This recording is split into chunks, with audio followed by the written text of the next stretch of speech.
I want to ask you to imagine that an astonishing new drug has just been discovered by a brilliant scientist working for the government. Well, I did say this was imaginary, right? This astonishing drug, when administered in the right dosages to high school children, has an amazing impact.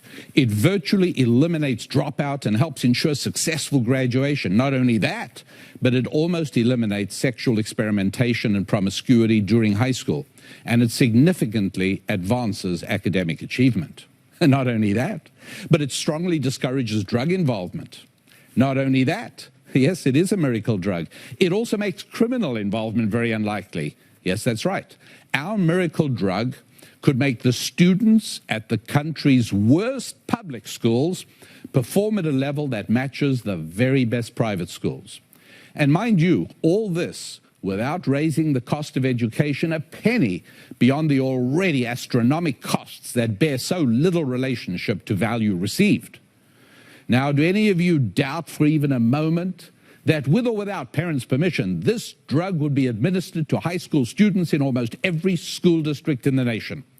Who could possibly deprive students of this drug? Who could be so cruel and heartless towards young people on the very threshold of their lives? This drug gives them a real shot at success. What is more, it helps wipe out many of the deeply destructive social pathologies from society. There should be a law that everyone has to take this medicine, right? Well, I don't know that we need another law, especially one having to do with medicine. We probably have a few thousand too many medical laws now as it is. However, at the very least, let's not make laws that make it harder and harder for young people to benefit from this life-saving medicine, right? What is this miracle medicine that keeps young people away from drugs, crime, and promiscuity? What is this dynamite drug that raises academic performance and encourages civil behavior? I'll tell you what it is, my friends.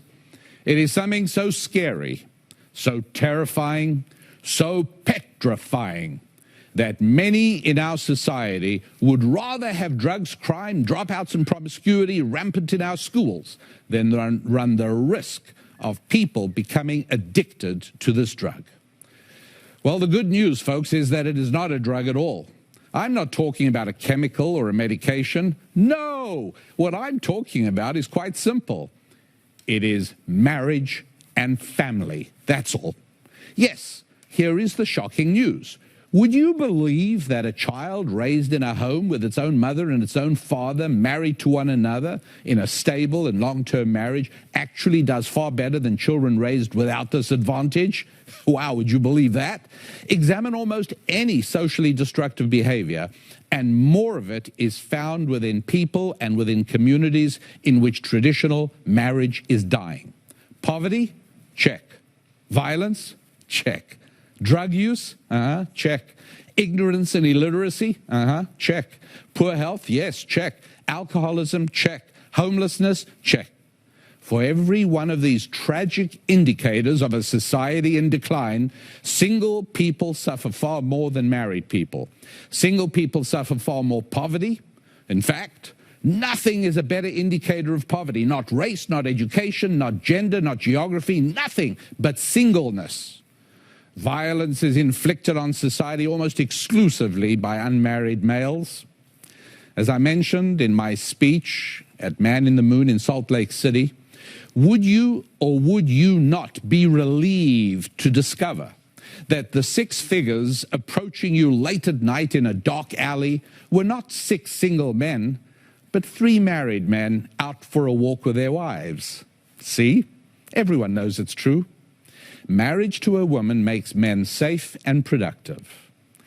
Drug use is far more prevalent among children not being raised by 2 attentive parents in a loving, stable home environment.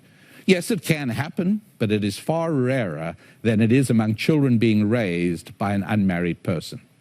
Health statistics for single people are so awful that marriage should be a public health issue.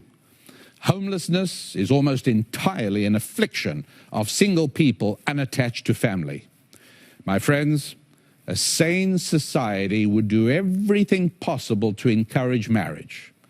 Come to think of it, we were once a sane society. We used to do exactly that. But now, everything from popular entertainment to government policy makes it harder and less attractive for singles to marry. Could this have anything at all to do with how life in America has become indescribably more squalid, more expensive, and more dangerous?